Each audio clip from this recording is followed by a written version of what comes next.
Oke, cek cek.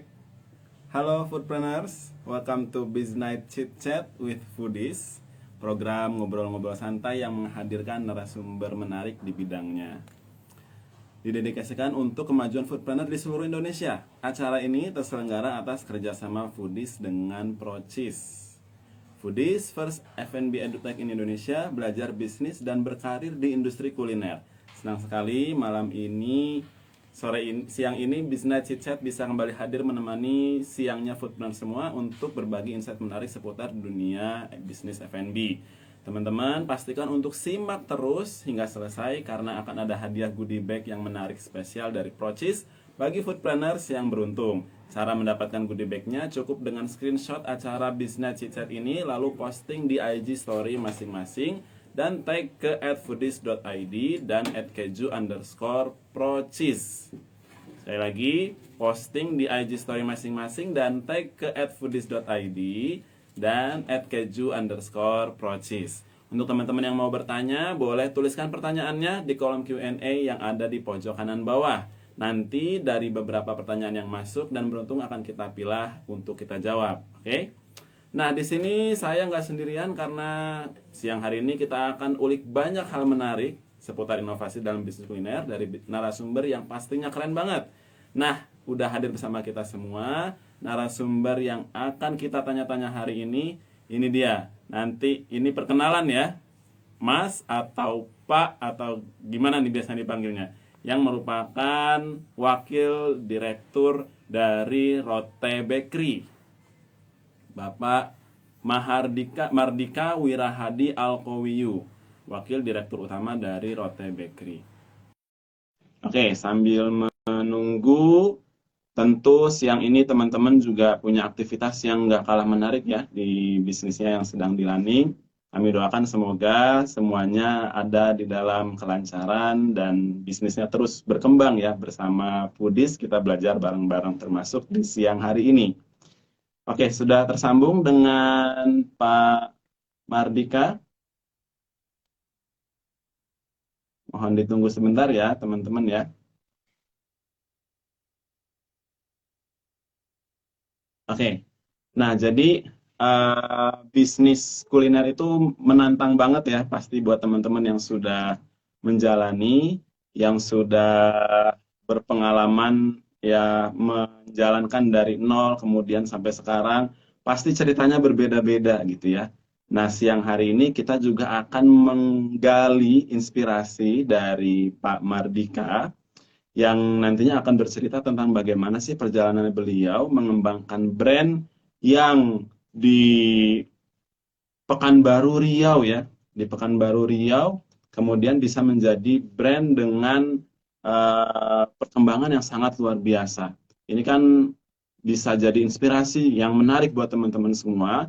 Jangan sampai kita semua kalah gitu ya, karena sekarang ini namanya menjalankan bisnis itu tidak terpengaruh dia di running dari mana, apakah di kota besar atau kecil, dan seterusnya. Ini sudah bergabung bersama kita Pak Mardika. Ya, selamat Oke, siang Pak Mas. Mardika sudah tersambung ya. Pak, saya Ya. Iqbal, Pak, dari Foodies. Oh ya, Mas Iqbal. Ya. Suaranya jelas, Boleh? Mas? Ya, jelas, jelas, jelas, jelas, Pak. Oke, siap, Alhamdulillah. siap. Sehat-sehat, Pak Mardika ya. Alhamdulillah sehat Mas Iqbal. Alhamdulillah, ya. Boleh diceritakan, Pak, sekaligus perkenalan baik Pak Mardika secara pribadi maupun brand Rote Bakery ini supaya bisa didengarkan oleh semua teman-teman foodpreneurs yang sudah hadir pada siang hari ini. Ya, agak.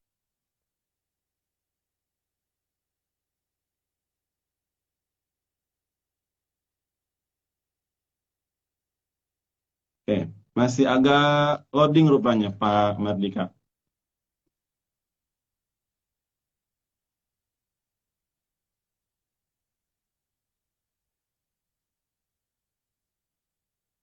Baik, kita tunggu ya. Kita tunggu teman-teman foodpreneurs karena apa yang akan beliau bagikan ini akan sangat-sangat menarik untuk kita dengarkan bersama-sama. Oke, masih live lagi. Nggak apa-apa ya. Mungkin masalah jaringan ya. Kita coba invite lagi.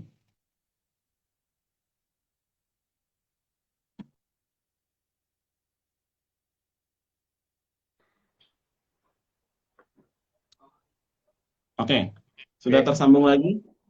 Ya. Baik, monggo Pak Mardika, waktu dan tempat disilakan untuk memperkenalkan Rote Bakery dan perjalanannya. Oke, baik. Bismillahirrahmanirrahim. Assalamualaikum warahmatullahi wabarakatuh. Waalaikumsalam. Ya, sebelumnya saya ucapkan terima kasih untuk Budis yang sudah kasih kesempatan Rote untuk ada di live IG ini. Ini kita juga sebenarnya masih terus belajar ya. Kita juga masih butuh banyak ilmu gitu kan. Jadi ya mudah-mudahan pengalaman kami selama ini mungkin bisa ngasih teman-teman insight atau bermanfaat lah. Kami juga sebenarnya salah satu pengikutnya Budis juga gitu ya. Jadi saya kebetulan waktu itu nama saya Mardika ya, panggilan Dika. Jadi waktu itu tahun 2019 saya juga ikut workshopnya Budis di Bandung, yaitu MBK 12. Workshop membangun bisnis kuliner. Waktu itu angkatan ke-12. Waktu itu 5 hari di sana, ya 5 hari di Bandung sama Mas Rex dan kawan-kawan gitu kan, kita belajar terkait terkait bisnis makanan lah. Nah setelah itu juga kita ikutin terus YouTube channelnya Budis gitu kan, kita juga ikutin. Sekarang kita jadi membershipnya juga nih, ada kursus tahunnya gitu kan, membership tahun kita belajar terkait banyak hal. Dan di Rote juga Budis itu menjadi referensi kita lah untuk seluruh tim untuk belajar gitu kan. Kita pengennya semua tim juga belajar terkait bisnis ini gitu ya. Jadi mungkin itu sedikit gambaran. Kalau terkait Rote-nya, alhamdulillah kita sudah ada di 39 outlet khususnya di Riau gitu ya. Kemudian kita juga sudah ada 4 pabrik di Riau, kemudian Sumatera Utara, Sumatera Barat, dan juga ini kita lagi membawa konsep baru ya, kita lagi mencoba masuk ke industri perayaman ya, The Inspired Chicken. Nah, jadi ini baru launching sekitar sebulan yang lalu. Nah, jadi mudah-mudahan ini bisa bermanfaat lah bagi customer supaya bisa menikmati produk-produk dari kita khususnya. Ya mungkin itu Mas sedikit gambaran awal. Luar biasa. Tadi maaf saya mau konfirmasi, lagi mengembangkan produk fried chicken ya? Iya betul. Betul ya? Seperti fried chicken lah. Wah mantap. Kami doakan mudah-mudahan terus berkembang dan lancar semuanya, Mas Dika. Yeah. Saya boleh panggil Mas Dika ya? Gimana? Ya, boleh. Siap. Saya boleh ya? Boleh panggil. Biar lebih akrab, Mas Dika. Iya. Boleh sedikit lebih deep nggak, Mas Dika, Rote Bakery ini dimulai dari tahun berapa? Kemudian awalnya kenapa sih sampai kemudian memilih roti gitu sebagai produk unggulannya gitu pada waktu itu? Iya. Awalnya bisnis ini pendiri awalnya itu namanya Bapak Safrizal Abdul Rashid ya. Jadi beliau sebelum bisnis ini memang sudah 20 kali bangkrut lah dari usahanya macam-macam. Iya, dari usaha kandang ayam gitu kan, usaha rental mobil, pokoknya jatuh bangun gitu kan. Nah, jadi waktu itu juga di tahun 2006 sekitar itu, beliau juga masih dalam kondisi yang tidak mudah. Nah, waktu itu 1 bulan mau lebaran gitu kan, jadi pengen balik kampung lah istilahnya.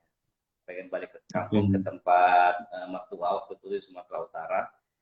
Jadi berpikir waktu itu, ini cari modal untuk balik kampung lah ceritanya waktu itu. Nah, jadi cari modal waktu sampai beliau cerita itu curhat sama mertuanya lah, saking nggak adanya uang gitu kan. Jadi sampai mertuanya bilang, udah pokoknya kamu cari uang untuk ke berangkatnya, nanti pulangnya diongkosin. Nah, jadi waktu itu kebetulan istri beliau, Ibu Aini, Bu Nur Aini, hobi bikin kue kering. Ya, jadi waktu itu pas momennya mau Lebaran gitu kan. Jadi memang orang lagi cari kue kering lah. Nah, jadi waktu itu bikinlah sampel kue kering, ditawarkanlah ke teman-teman gitu kan, sambil mungkin strategi memelas ya, beliau cerita ya. Jadi entah customernya beli karena produknya atau karena kasihannya, nggak tahu juga gitu kan. Nah, tapi ketika itu alhamdulillah ada yang pesen, jadi minta kasih DP untuk beli bahannya. Nah, singkat cerita waktu itu dapatlah dapatlah uang untuk ongkos balik ke kampung gitu kan. Dan itu terus berjalan, setiap tahun membuat kue kering dengan brandnya waktu itu Kampung Cookies. Nah, setelah 10 tahun berjalan, sekitar 9 tahun lah ya, karena Kampung Cookies ini kan memang momennya itu sekali tahun aja. Jadi ketika mau Lebaran aja, sekitar 3 bulan lah dalam tahun sibuknya. Nah, waktu itu mencari kira-kira yang masih berhubungan dengan cemilan atau kue kering ini apa ya, yang dia bisa sifatnya harian. Nah, gitu. Nah, waktu itu kepikiran lah, kayaknya enak juga nih kalau misalnya ngebikin roti gitu kan. Nah, itulah cikal bakal waktu itu masuk ke industri bakery. Nah, di awalnya pun juga mulainya itu dengan bikin donat waktu itu. Ya. Nah, bikin donat. Persisnya tahun berapa waktu itu, Mas Dika, kalau boleh tahu? Ya. Persisnya tahun berapa? Waktu itu tahun 2015. Ya, 2015. Ngebikin donat ya, tapi konsepnya itu masih pakai sales gitu ya. Jual titip ke warung-warung, ke kantin-kantin gitu kan. Nah, waktu itu setahun berjalan itu pun juga merugi waktu itu. Karena memang ada yang dilarikan sales donatnya gitu kan, ada yang nggak bayar.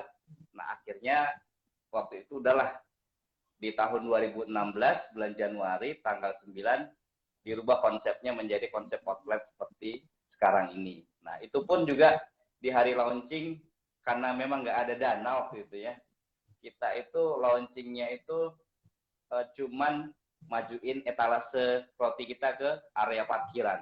Itu aja. Tidak ada papan bunga, tidak ada acara syukuran gitu kan. Memang kondisi yang masih kurang bagus lah. Jadi itu di hari pertama omsetnya itu kalau nggak salah sekitar 100 ribuan cuman waktu itu di hari launchingnya. Nah, itulah. 100 ribu. Iya, 100 berapa, 136 ribu kalau nggak salah itu waktu itu. Nah, jadi itulah sampai ceritanya dari awal sampai launching perdana gitu kan di tahun 2016 ya. Iya. Kalau lagi cerita gini terasa ya secara emosional terulang lagi gitu ya pengalaman pada waktu itu bagaimana susahnya. Jadi mungkin teman-teman di sini juga bisa belajar sesuatu ya bahwa mungkin semua bisnis itu memang awalnya sesulit itu gitu ya. Memang harus struggle, harus fight gitu ya.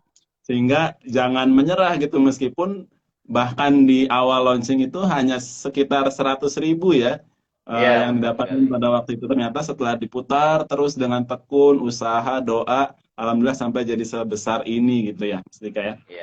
Iya. Oke, luar biasa. Saya belajar banyak nih, Mbak. Padahal kita baru satu pertanyaan gitu ya. Nah, ini saya sempat cek di laman web dan sosial medianya Rote Bakery. Ini kan ada 100 jenis varian ya, Mas Dika ya? Betul ya? Iya, betul. Iya, betul ya. Ini kan luar biasa menurut saya ya. Cukup banyak dan kalau boleh bilang bukan cukup banyak lagi, banyak banget gitu ya. Boleh diceritakan lebih jauh nggak, Mas Dika, gimana perjalanan eksplorasinya sampai Rote Bakery ini punya varian produk yang begitu banyak? Iya.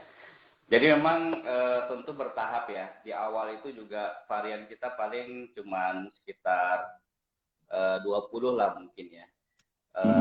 Waktu itu pun ceritanya kita juga ada strateginya juga sebenarnya ketika launching perdana ya. Jadi pertama kan kita bikinnya donat itu waktu itu. Nah, kenapa kita pilih donat? Karena memang donat itu kan sudah populer gitu ya.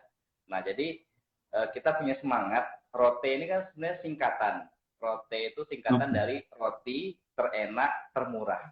Nah, jadi itu menjadi Mantap. semangat kita untuk ngebangun bisnis ini gitu kan. Nah, jadi waktu itu kita juga lihat bakery itu cuman biasanya kan hanya dinikmati oleh kalangan menengah ke atas saja ya. Jadi kayak misalnya di mall posisinya, kemudian di jalan-jalan besar itu pun dengan interior yang wah gitu kan, pakai Ya. kaca segala macam. Jadi mahal gitu kan. Nah, kita punya semangat bahwa bisa nggak ya kalau bakery ini dinikmati oleh banyak kalangan gitu, ya kan? Jadi kita pengennya bakery ini bukan barang mahal lagi. Nah, jadi dengan semangat itu kita mulailah dari donat. Nah, donat waktu itu kan yang sampai sekarang pun yang terkenal itu yang ada di mall gitu kan.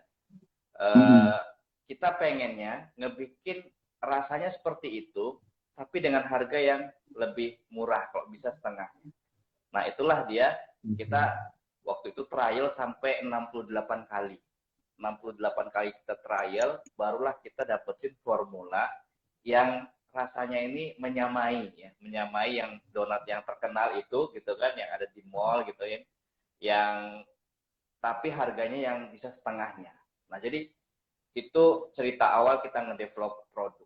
Nah, termasuk juga produk yang best seller ya sekarang ini, itu namanya Fitpo Mini. Fitpo Mini itu seperti roti kopi yang ada di bandara ya, ada di bandara gitu kan. Nah, jadi itu kan juga produk populer ya, tapi sama juga harganya kan termasuk mahal ya.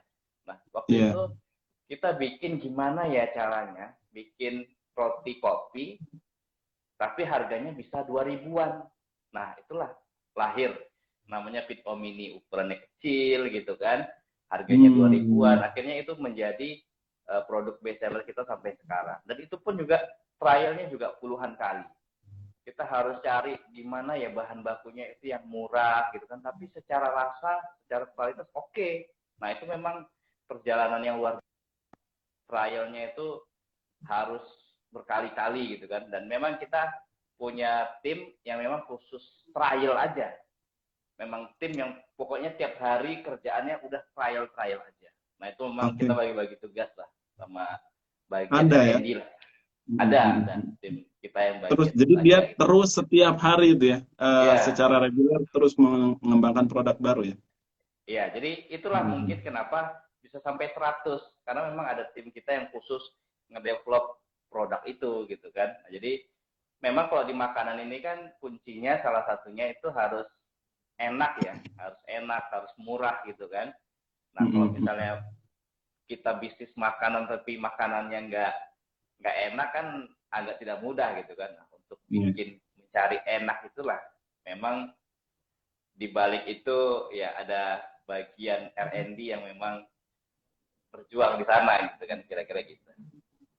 Ya, baik. Jadi tadi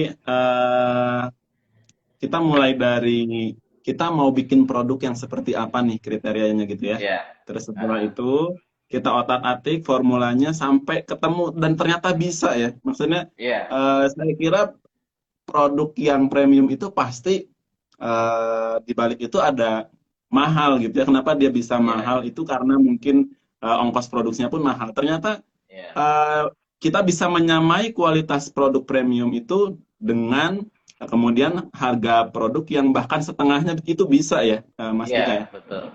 Ya, jadi kuncinya memang pertama kita harus cari bahan baku yang murah tapi bagus kualitasnya. Yang kedua juga konsep outlet kita juga apa ya, nggak seperti outlet-outlet yang lain gitu loh. Kita nggak pakai kaca di depan gitu kan, kita nggak pakai AC.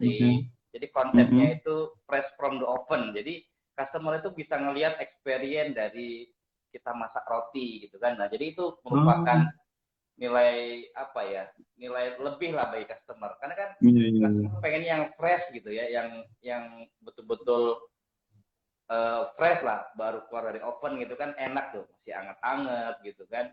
Nah, itu lebih apa, sehingga costing kita pun juga lebih murah gitu kan. Tapi kalau misalnya kita pakai interior yang wah, kita pakai AC gitu kan, nah itu yang mempengaruhi kenapa juga harga jual kita bisa lebih murah. Mungkin seperti itu. Sampai ke sana impact-nya ya, sampai ke betul. interior.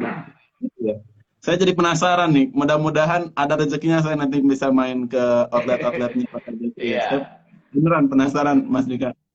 amin. Luar biasa. Oke, dari sekian banyak produk tadi Fit Om ini ya yang Iya, jadi best sellernya sekarang. Mungkin ada produk yang lain lagi yang punya yang lain cerita lagi. nggak kalah menarik dari Fit Om ini. Iya, jadi memang kalau kita perhatikan produk-produk yang diterima market itu yang sudah populer ya. Tapi kalau bisa harganya tuh yang lebih murah gitu kan. Lebih murah dalam artian bukan kita apa ya mengurangi margin, tapi memang bagaimana costing produksinya itu kita minimalkan gitu kan. Nah, jadi ada Vito Mini tadi yang best sellernya, kemudian best seller yang kedua tuh ada coklat spesial mini juga. Jadi yang di dalamnya coklat, di luarnya ada meses gitu kan. Kemudian Oke. juga ada donat paha ayam, mungkin populer lah gitu kan. Nah, jadi sama juga orang mungkin kayak apa ya, donat paha ayam mungkin orang ngejualnya bisa 7.000, 8.000. Nah, kalau kita cuman 4.000, 5.000 donat paha ayam dengan konsep yang lebih mewah gitu kan. Jadi kalau misalnya contohnya nih, kalau donat paha ayam kan biasanya dikasih krim, kemudian dikasih meses gitu ya. Kalau kita enggak, donat kita konsep seperti kita balurkan dengan coklat gitu ya. Seperti coklat dicelup coklat gitu kan, kemudian kita kasih meses. Jadi kesannya ini lebih mewah, tapi harganya ini bisa lebih murah. Nah, makanya ini bisa menjadi incaran bagi roti lovers lah kalau kita nyebutnya gitu ya. Oke, menarik, menarik. Oke, jadi sampai saat ini sebaran produknya Lotte Bakery itu udah kemana aja, Mas Dika? Ya, jadi kalau sekarang memang di seluruh Pekanbaru, seluruh Riau, alhamdulillah sudah ada rote gitu ya. Kemudian Alhamdulillah. juga di Sumatera Barat gitu ya, daerah provinsi apa namanya, beda provinsi dari Riau. Kemudian ada di Sumatera Utara juga. Tapi memang kita juga waktu itu pernah juga buka di Jabodetabek waktu itu ya. Oh, Ada pernah. 9 outlet ya, ada di Depok, di Bogor, di Tangerang Selatan, ada 9 outlet. Kemudian juga di Sumatera Utara kita juga buka waktu itu ada 7 outlet. Cuman memang ya dalam bisnis ya pasti inilah pengalaman berharga kita ya. Memang dalam scale up ini kita butuh sesuatu yang apa namanya, yang harus kita persiapkan gitu ya. Jadi memang waktu itu kita buka di Jabodetabek, mungkin karena brandingnya ini belum dikenal di sana.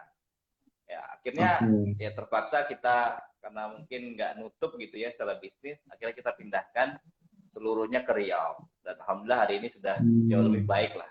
Jadi pengalaman itu apa namanya, mengajarkan terkait pentingnya juga membangun branding di awal gitu kan. Mudah-mudahan suatu saat nanti kita akan balik lagi lah ke Jakarta setelah kita perbaiki lagi gitu kan. Iya. Di Bandung juga dong, Mas, Iya. supaya ya, teman-teman di Foodies bisa merasakan juga kenikmatan.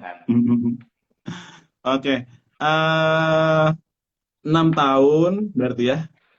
Mungkin tahun ini 7 ya, 7 tahun ya. 2016 berarti ya sekitar itulah 6 lebih ya. Ya, 6-7 tahun ya. Kemudian dengan 39 outlet di Pekanbaru Riau, kita penasaran nih, maksudnya ini pengembangannya itu menggunakan skema kemitraan atau cabang sendiri atau gimana? Iya. Jadi waktu itu kita pakai konsepnya itu kemitraan ya. Jadi memang kalau modal sendiri kan cukup besar ya, namanya industri bakery. Ini alat-alatnya aja lumayan gitu kan. Kayak misalnya ada alatnya namanya divider rounder, pembagi adonan. Itu satu alat tuh bisa sampai 70 jutaan. Ya kan? Mixer gitu kan. Itu bisa sampai 40-50 jutaan. Oven bisa sampai hampir 50 jutaan. Itu masih yang mesin-mesin yang Cina gitu ya. Kalau misalnya kita pakai mesin Eropa itu jauh lebih mahal lagi investasinya. Nah, jadi waktu itu memang kita pakai konsep kemitraan. Jadi satu outlet itu ada 10 orang investornya.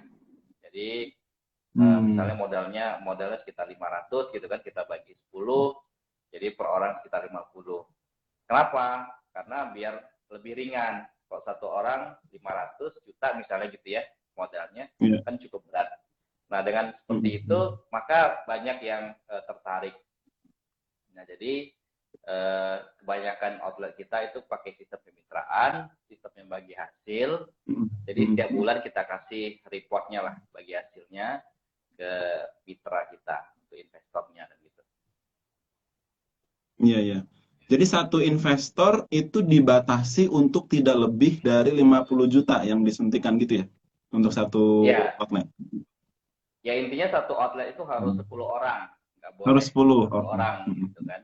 Tapi kalau mau dia mau di outlet lain lagi masih bisa. Jadi kalau gitu. satu outlet pokoknya harus 10 orang. Nah itu konsepnya. Ya. Menarik.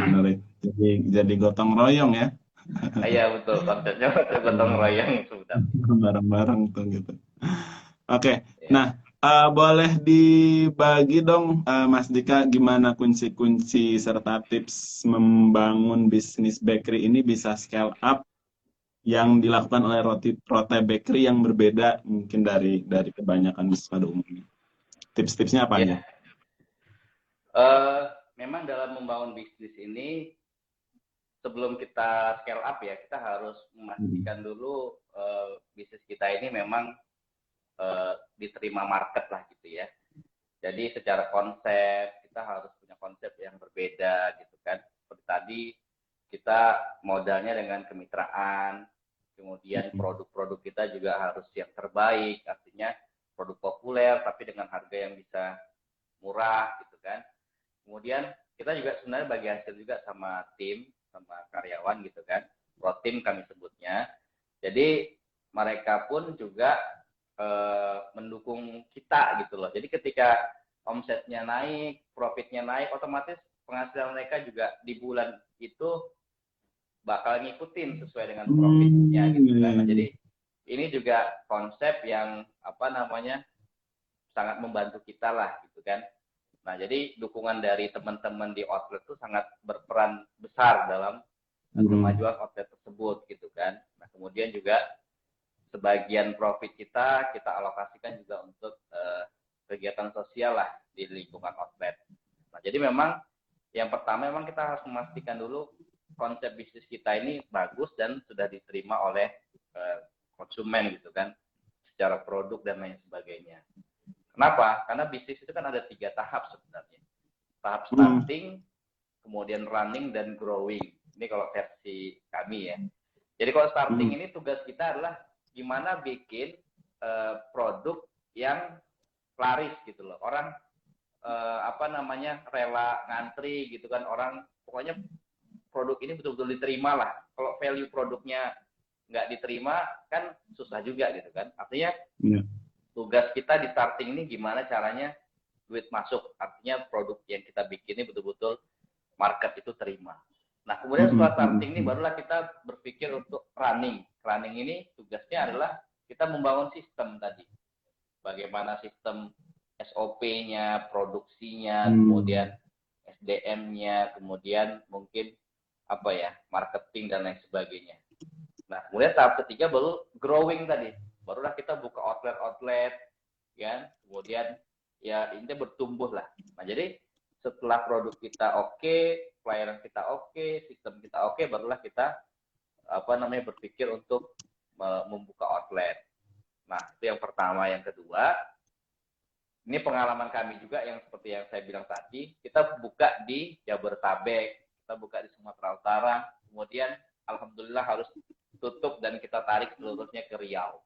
Jadi pengalaman kita memang kalau kita mau buka outlet baru atau cabang gitu ya, kalau bisa yang radiusnya itu dekat lah dengan titik kita yang sekarang ini ya, sampai jauh gitu kan. Kenapa? Kalau misalnya dekat atau sekitaran itu kan setidaknya sudah ada yang kenal lah dengan brand kita gitu kan, sehingga lebih mudah. Tapi kalau misalnya kayak kita kemarin, kayak Rote kemarin buka di Jakarta, ujuk-ujuk buka di sana gitu kan, di sana orang belum tahu rote gitu kan. Jadi akibatnya ya seperti itu ya. Jadi memang kita harus membayar mahal gitu kan pelajaran ketika buka outlet itu gitu kan. Nah, jadi lokasi juga harus kita pikirkan, kalau bisa yang dekat dengan titik kita sekarang, ya pusat kita sekarang gitu kan. Kalau Pekanbaru ya sekitaran Pekanbaru gitu kan. Nah, jadi lokasi ya. Kemudian mungkin ya terkait apa ya, people ya, SDM juga ini harus dipikirin juga memang. Kita menduplikasi, apalagi kita ini kan produksi ya. Jadi kalau rote ini konsepnya bikin di setiap outlet. Nah, jadi kalau bakery lain, dia mungkin bikin di mother kitchen di satu tempat, kemudian dikirim ke outlet-outlet dan dijual. Tapi kalau kita konsepnya memang di outlet itulah dibikin produknya. Jadi memang secara SDM kan kita harus mempersiapkan SDM yang memang apa ya, pokoknya sesuai standar lah, bisa memproduksi sesuai standar kita gitu kan. Nah, jadi secara SDM juga kita harus apa namanya, siapkan. Kemudian mungkin secara sistem juga harus disiapkan gitu kan, pengawasannya seperti apa. Jadi mungkin itu sedikit pengalaman Rote ya dalam membangun outlet-outlet ini. Jadi memang itulah, terkadang bisnis itu kadang berhasil, kadang belum berhasil gitu kan. Nah, tapi ya kita jalani aja. Oke. Menarik nih Mas Dika. Jadi tadi kita bicara, banyak banget ya tipsnya dari Mas Dika soal starting, running, growing yang masing-masing ada challenge-nya tersendiri gitu ya. Kemudian bagaimana mindset ketika berekspansi itu, pastikan dulu awareness-nya sudah terbangun atau belum gitu ya. Paling enggak misalnya memastikan bahwa lokasinya tidak berjauhan dari pasar kita saat ini gitu ya. Itu beberapa poin yang saya garis bawahi. Sebelum kita lanjut menggali lebih dalam nih, Mas Dika, saya ada sebuah informasi buat teman-teman foodpreneur semua bahwa di sini ada produk yang menarik banget nih dari Procis, namanya Procis Spready ya. Jadi dia ini punya rasa yang gurih dan asin dengan tekstur yang lembut. Gitu. Cocok banget untuk filling atau olesan pada roti dan bisa menggantikan cream cheese untuk campuran dalam adonan cake, bahkan jadi saus untuk pizza dan pasta. Nah, kalau foodplanners mau cari produk Procis, bisa didapatkan di toko bahan kue, supermarket, dan minimarket di seluruh Indonesia. Atau yang mau pesan online bisa follow Instagramnya di @keju_procis dan klik link yang ada di bio @keju_procis untuk melakukan pemesanan via toko online yang sudah ada dan lengkap banget di sana. Oke, kita lanjutkan lagi, Mas Dika. Jadi soal tadi ya, termasuk SDM ya. SDM tuh harus bagus ya, bisnis apapun, apalagi kuliner ya, karena kuliner itu dekat dengan pelayanan gitu. Jadi untuk SDM ini sangat-sangat kunci ya. Nah, kaitannya dengan pengawasan, tadi kan dekat banget ya antara SDM dengan sistem pengawasan kinerja dan sebagainya. Boleh dibagi pengalamannya Mas Dika soal pengawasan nih dengan banyaknya outlet, mungkin di satu kota. Apakah pada waktu itu juga termasuk ketika buka di Jabodetabek itu yang kemudian kurang respon pasarnya, mungkin apakah ada pengaruhnya juga dengan kualitas SDM pada saat itu?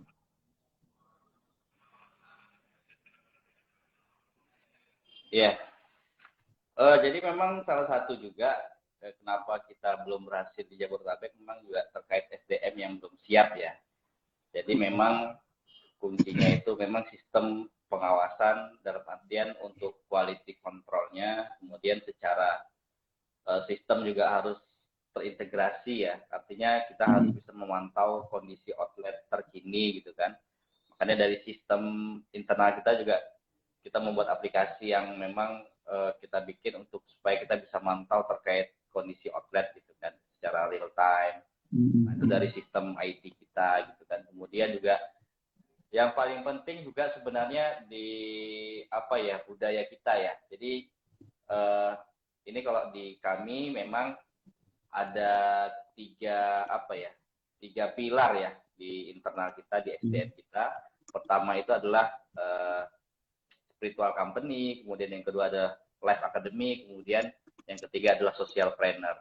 Memang kita membangun budaya sebenarnya di perusahaan ini.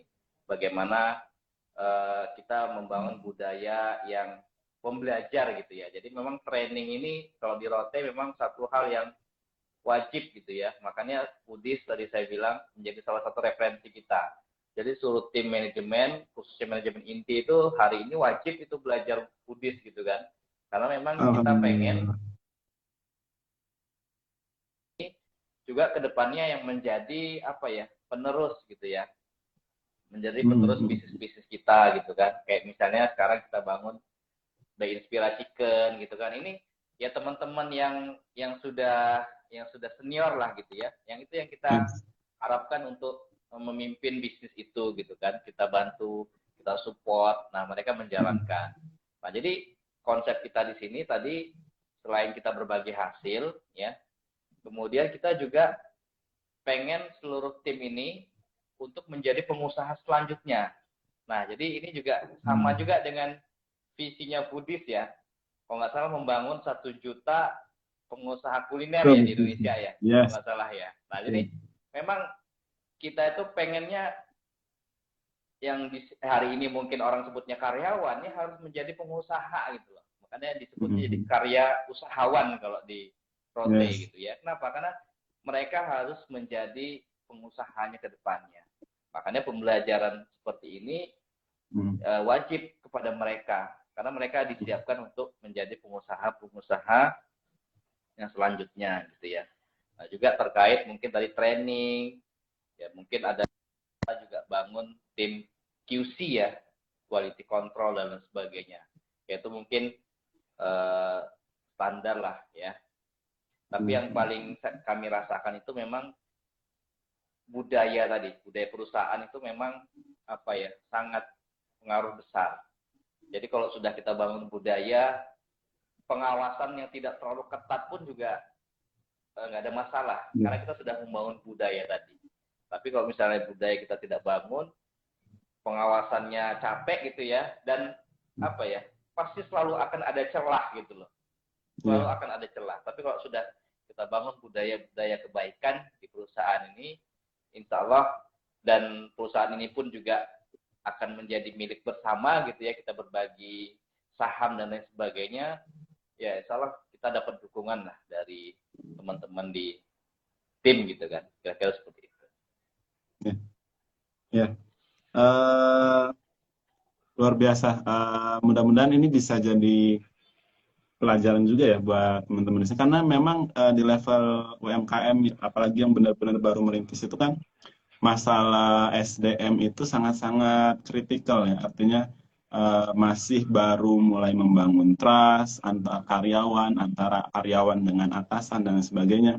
Ternyata kuncinya adalah di culture tadi ya, di kultur perusahaan, bahwa pada akhirnya kalau mentalitas karyawan yang sudah dibentuk, akhirnya atasan tidak capek lagi gitu, meskipun tadi sudah ada peran infrastruktur IT ya dalam membantu pengawasan, tapi itu tadi akan selalu ada celah gitu ya kalau dari manusianya sendiri tidak dibangun kulturnya gitu.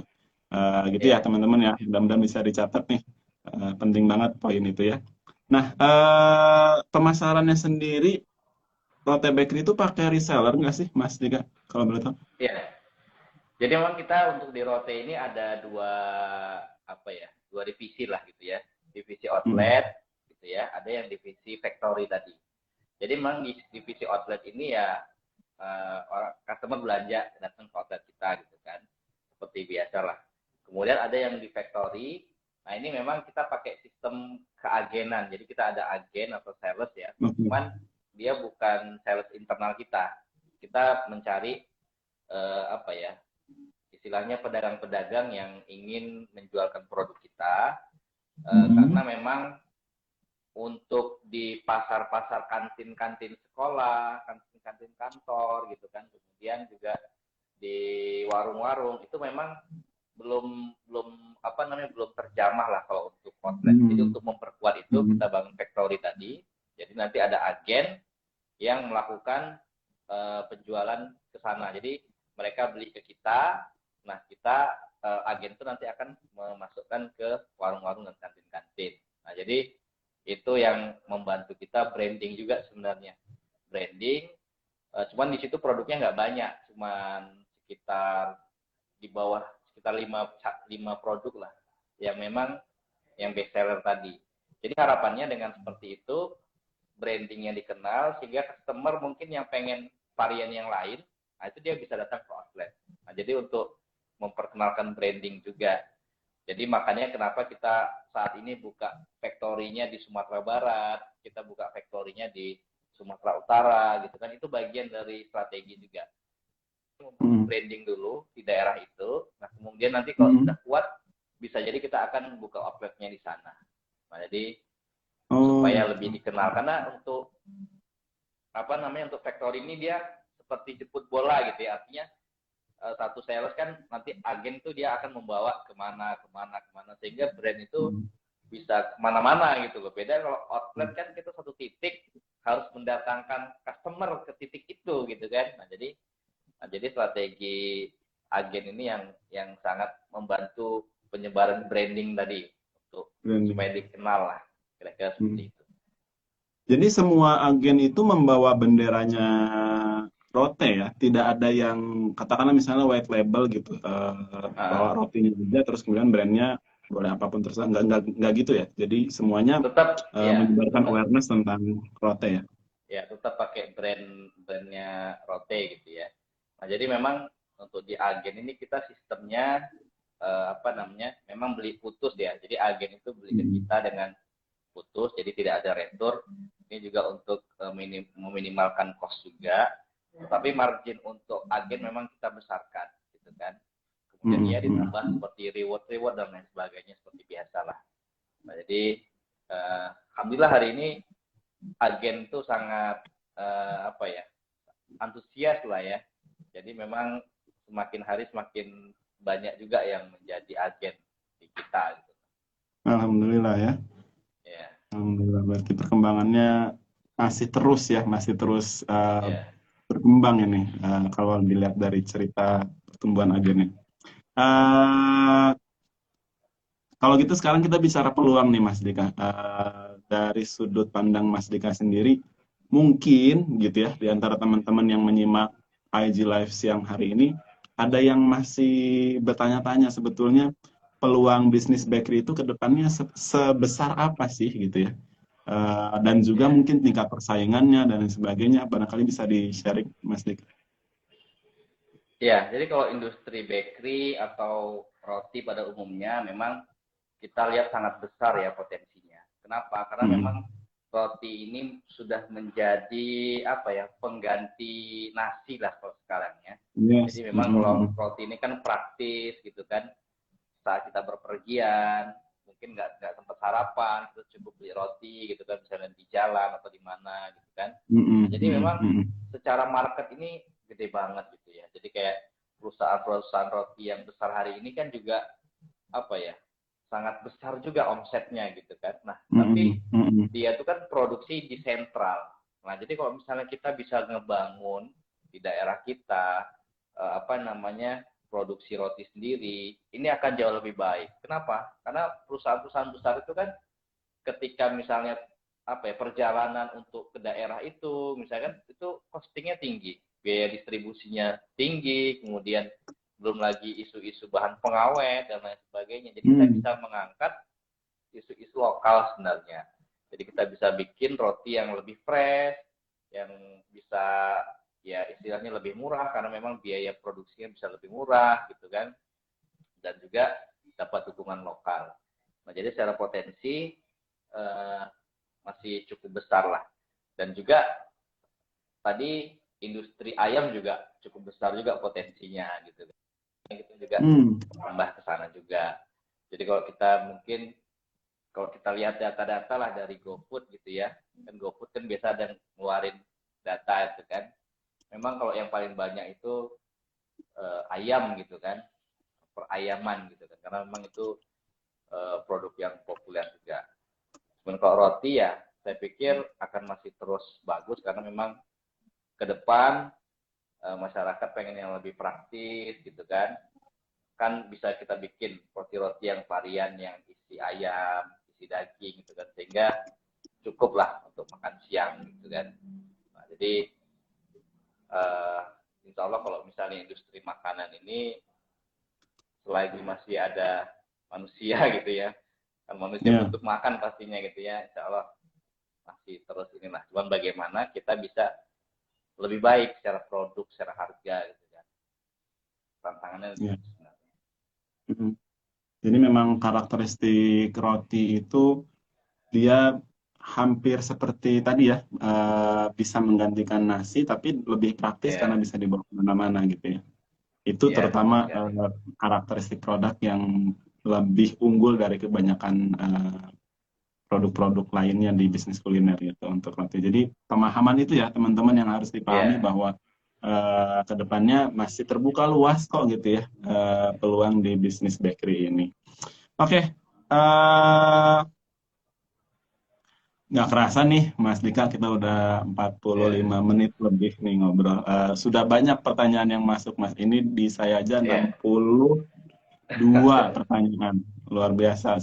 Sangat antusias teman-teman di sini. Kayaknya mau mulai bisnis bakery juga ya. Mudah-mudahan bisa mengekor kesuksesan dari Rote Bakery.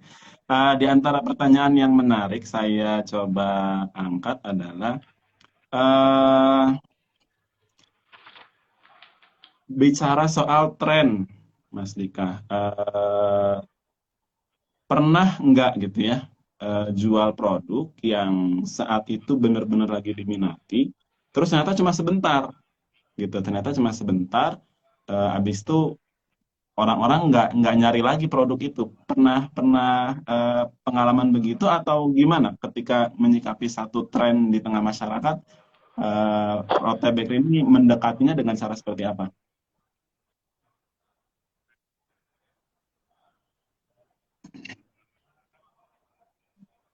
Ya, sorry agak keputus tadi. Tadi terkait produk yang ini ya, apa yang sesaat gitu ya, tren saja gitu ya. Ya, ya jadi memang ya kita juga mengikuti kebutuhan konsumen ya, termasuk juga kan ada produk yang memang produk reguler yang mungkin akan ada terus gitu kan.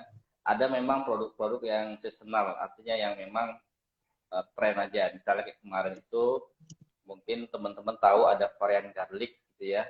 Jadi lagi boomingnya betul-betul booming banget gitu ya varian garlic. Karena memang waktu itu mungkin inspirasinya dari banyak apa namanya anak-anak muda kita yang nonton Korea gitu ya. Nah jadi waktu itu pas lagi boomingnya varian garlic ya kita ikut gitu kan, kita hadirkan varian garlic gitu kan. Tapi setelah berjalan waktu produk itu mungkin sudah tidak dicari lagi ya kita istilahnya kita stop produksinya, kita cari yang ngehit lagi gitu kan. Nah jadi ya mengikuti tren itu perlu supaya kita juga istilahnya apa ya dinilai oleh konsumen itu mengikuti perkembangan zaman gitu kan. Cuman ya kita lihat lagi kebutuhan konsumen seperti apa. Kalau memang sudah tidak dibutuhkan lagi ya berarti kita cukupkan aja sampai di situ gitu kan. Nah, intinya gitu sih. Jadi ya kita ikutin sesuai dengan kebutuhan market lah, maunya seperti apa gitu. Tapi tentu dengan perhitungan yang matang ya, jangan sampai kemudian jadi banyak dead stock gitu, terus jadi waste dan seterusnya gitu ya. Iya betul. Kalau karena kebetulan ini ada yang nanya juga nih tentang kalau produk nggak habis, terus gimana gitu. Ada yang nanya juga nih kebetulan. Mungkin ada tipsnya nggak, Mas? Oh gitu. Ya, di kita kebetulan angka apa ya yang tidak laku itu ya atau BS gitu ya, itu tetap ada, cuman sangat sedikit lah. Sangat sedikit. Kenapa? Karena memang kita menggunakan sistem itu produksi itu kan setiap hari. Kita ngebaca istilahnya roti yang sudah habis itu apa atau tinggal berapa stoknya. Jadi kita melakukan planning produksi itu setiap hari. Jadi kita bisa ngebaca bahwa oh roti ini kira-kira harus diproduksi berapa nih hari ini. Oh roti ini masih banyak nih, jadi nggak usah kita produksi, misalnya seperti itu. Jadi setiap outlet itu ada masing-masing tim di sana melakukan planning setiap pagi. Jadi hari ini sama besok itu bisa produksinya bisa berbeda. Nah, itulah untuk meminimalkan angka reject tadi. Ya. Kalaupun ada, itu biasanya kita tarik gitu ya. Dan biasanya sih kita kasih ke teman-teman outlet aja untuk mereka konsumsi pribadi sih. Ya, intinya tidak boleh dijual keluar lah. Intinya karena itu masih bisa dimakan sebenarnya, cuman tidak untuk dijual lagi. Kalau untuk dimakan sih masih oke.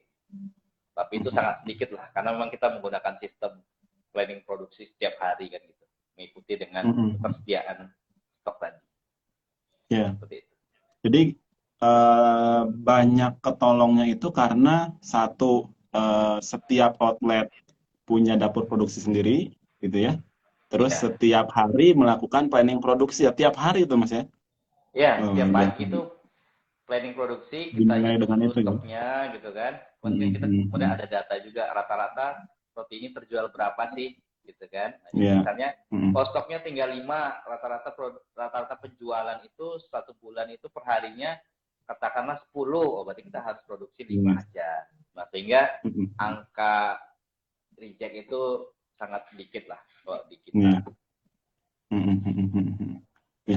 Jadi itu termasuk pentingnya data ya dalam bisnis ya teman-teman. Nanti kalau mulai ataupun mungkin sudah jalan, jangan lupakan data-data apapun itu ya, terutama di bagian produksi, operasional dan seterusnya, supaya tidak banyak kerugian yang keluar ya gara-gara kurangnya pengelolaan data. Gitu Mas ya. Terus menarik lagi nih pertanyaannya tentang memilih mitra dan partner bisnis. Karena tadi kan ceritanya termasuk bisa berkembang itu karena skema kemitraan. Boleh dibagi pengalamannya Mas untuk memfilter nih mitra dan partner bisnis seperti apa sih yang bisa kita ajak kerjasama? Ya, jadi memang memilih mitra ini penting ya. Jadi kalau yang kita lakukan memang pertama kita lakukan presentasi dulu, kemudian nanti yang berminat itu akan melakukan pendaftaran registrasi.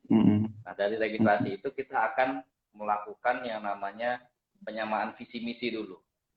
Artinya kita akan lakukan beberapa acara atau kegiatan yang memang kita memahamkan visi kita itu seperti ini loh. Bahwa visi kita itu bagaimana kita bisa bermanfaat bagi konsumen kita bisa bermanfaat bagi tim kita ada nilai sosial atau kontribusi sosial kita bagi masyarakat sekitar gitu kan. Dan bukan hanya mencari keuntungan semata saja. Nah, jadi kalau misalnya setuju, kita bisa lanjut. Tapi kalau misalnya nggak setuju, ya mungkin silakan cari tempat investasi yang lain gitu kan. Dan bahkan waktu itu kita juga ada semacam training khusus lah untuk memahamkan itu. Jadi misalnya kira-kira sudah oke, ada training khusus waktu itu sekitar 2 hari 1 malam ya untuk calon-calon mitra kita waktu itu. Kita wajibkan kalau mau ikut, tolong ikuti acara ini supaya kita bisa memahamkan atau kita punya satu visi yang sama. Karena memang kalau berbeda visi, ya ini pasti terjadi keributan dalam bisnis kita gitu kan. Dan bahkan waktu itu kita juga sempat ada menolak mitra. Waktu itu mitranya nih kayaknya terlalu terlalu ngerecokin lah bahasanya gitu ya, terlalu ribet lah gitu ya. Akhirnya ya sudah, kita katakan bahwa kita mungkin tidak usah kerjasama. Artinya memang penting untuk memfilter mitra kita. Apa yang kerjasama dengan kita itu penting. Karena memang nanti daripada setelah bermitra nanti ribut gitu ya, ini tidak mudah. Bagus di awal kita ngomong ya seperti itulah. Kemudian kita juga ada akad-akad kita jelaskan per pasal-pasal itu kita jelaskan ini maksudnya ini. Jadi kita pastikan betul-betul mitra kita paham terhadap apa yang ingin kita lakukan gitu kan. Seperti itu kira-kira Mas. Dan saya rasa tidak hanya soal ribut ya masalah mitra ini, artinya yang lebih besar lagi yang harus teman-teman pikirkan adalah bagaimana caranya supaya dengan bermitra ini brand kita semakin kuat, bukan malah hancur gitu ya. Kalau ribut bisa diselesaikan, tapi kalau brand sudah rusak itu kan ya konsekuensinya jadi lebih besar lagi gitu ya. Jadi gitu buat teman-teman yang bertanya soal kemitraan, meskipun visi misi itu kadang-kadang kelihatannya seperti klise ya, Mas Dika, ya, tapi ternyata penting itu gitu untuk mendudukkan mitra kita dan kemudian membicarakan visi misi, value dan seterusnya gitu. Ada tambahan lagi, memang, Mas Dika? kalau di kita memang mitra itu dia hanya sebagai investor saja. Seluruh pengelolaan, pengambilan kebijakan itu di kita, di manajemen. Jadi mereka tidak boleh intervensi. Ya pokoknya mereka tahunya setiap bulan kita kasih report, ini penjualan, ini pengeluaran kita, ini profit outlet kita gitu kan. Nah, bagi hasilnya sekian gitu kan. Nah, jadi memang kita udah di akad itu sudah kita jelaskan lah. Intinya mitra nggak boleh ikut campur lah dalam operasional. Nah, jadi kenapa? Karena memang yang paling ngerti terhadap lapangan kan paling nggak manajemen ya. Jadi kalau misalnya mereka boleh ngasih masukan, boleh apalah ngasih saran boleh, tapi tidak wajib manajemen untuk menjalankan. Tapi tentu dengan alasan-alasan yang kita sampaikan. Intinya seperti itu. Ya. Oke.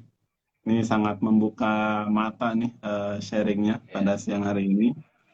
Masih cukup waktu nggak ya untuk nanya lagi? Karena banyak banget nih Mas pertanyaannya, sampai 60 lebih. Luar biasa teman-teman di sini ya, antusias sekali. Paling satu lagi ya Mas ya, ada yang tanya, penting nggak sih bikin produk dengan dua harga untuk melayani dua market yang berbeda? Misalnya market menengah atas, market menengah bawah, itu kita bikinkan produk yang mungkin speknya juga berbeda gitu. Pendekatan itu diambil nggak oleh Rote, atau Rote fokus ke salah satu segmen saja dan tidak melayani segmen yang lain?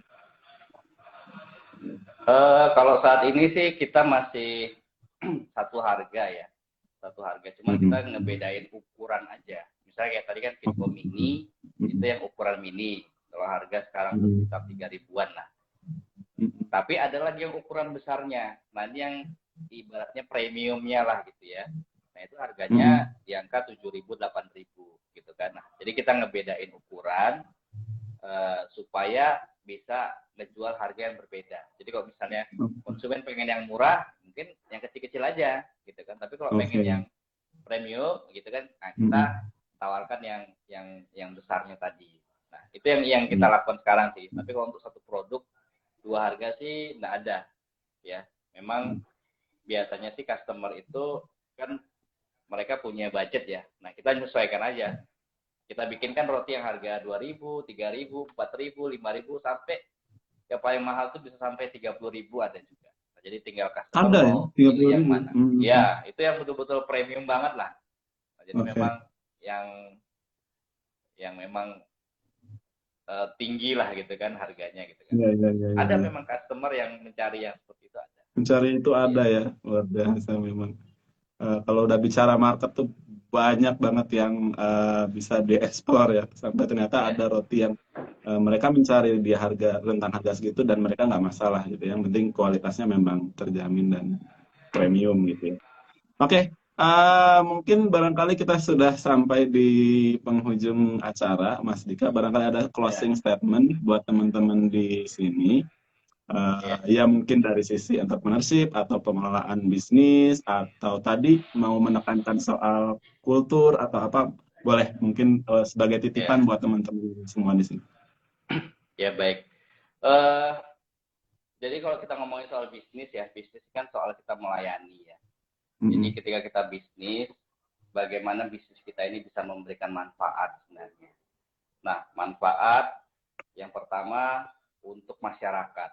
Nah, kalau yang kita lakukan adalah manfaat masyarakat apa? Kita harus cari produk, ya kita harus create produk yang memang value-nya tinggi, tapi yang harganya terjangkau. Nah, ini PR banget memang. Cuman kalau kita berhasil menemukan ini, insya Allah kita nggak perlu pusing-pusing lagi marketing. Kita nggak perlu ngeluarin budget iklan yang banyak gitu ya. Alhamdulillah kami budget marketingnya itu sangat minim gitu ya. Karena memang kita fokuskan untuk meng-create produk yang memang bahasa ekstrim itu tidak tertolak gitu, tidak bisa menolak customer gitu. Jadi tadi kita harus membahagiakan customer kita dengan menghadirkan produk yang terbaik gitu kan. Kemudian kita harus membuat tim kita ini harus sejahtera. Ya memang dalam proses bisnis pasti akan ada yang bagus, ada yang tidak bagus ya. Ini proses gitu. Tapi setidaknya kita punya ikhtiar untuk membahagiakan tim kita. Makanya kita menerapkan sistem bagi hasil tadi. Jadi pokoknya tim bagaimana bisa sejahtera dan bahkan arah kedepannya mereka harus menjadi pemilik dari usaha-usaha yang kita bangun. Nah itu untuk tim. Kemudian untuk masyarakat sekitar. Nah kita bagaimana menyisikan sebagai keuntungan kita ini untuk kegiatan sosial. Nah, jadi hari ini kita ada divisi CSR, ada yayasan juga gitu ya, Yayasan Rote Foundation gitu kan.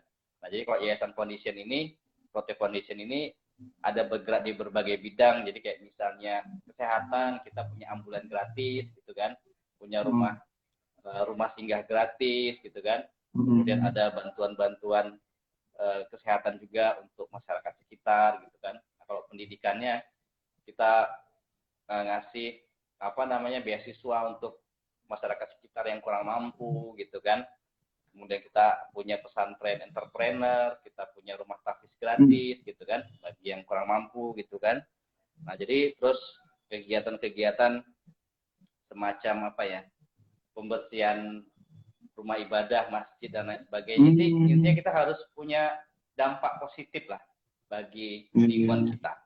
Karena kalau misalnya kita tidak ada dampaknya kan, dukungan masyarakat itu pasti kita butuh mereka gitu yang mendukung kita. Nah, jadi tadi customer kita harus bahagiakan, internal kita harus bahagiakan, masyarakat kita harus bahagiakan, investor kita harus bahagiakan gitu kan.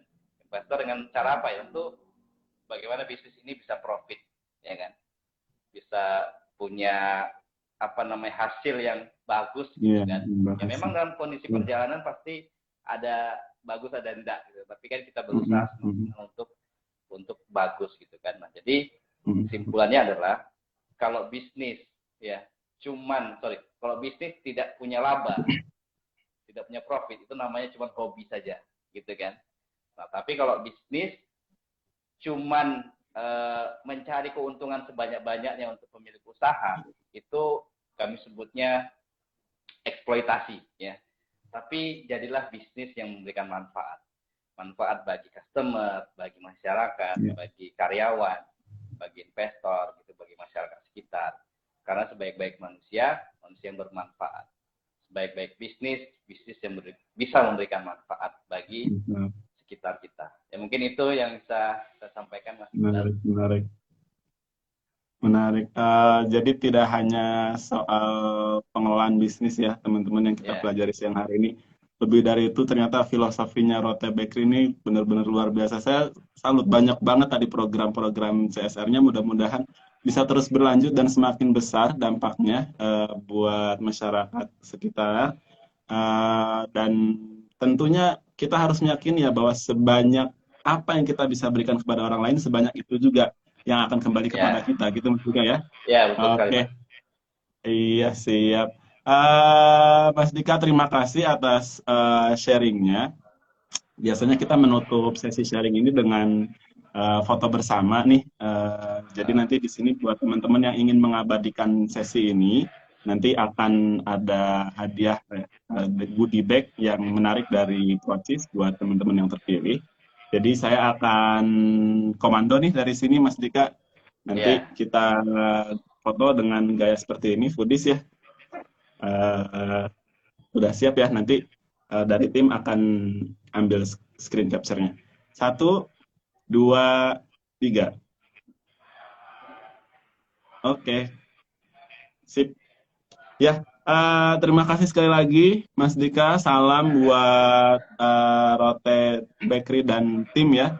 Mudah-mudahan semuanya selalu dalam keadaan sehat walafiat, bisnisnya terus berkembang dan memberikan dampak yang semakin besar buat masyarakat, buat sebanyak-banyaknya orang di luar sana gitu ya. Tidak hanya sekedar jualan roti saja, tapi juga memberikan kebahagiaan tadi yang Mas Dika sebutkan.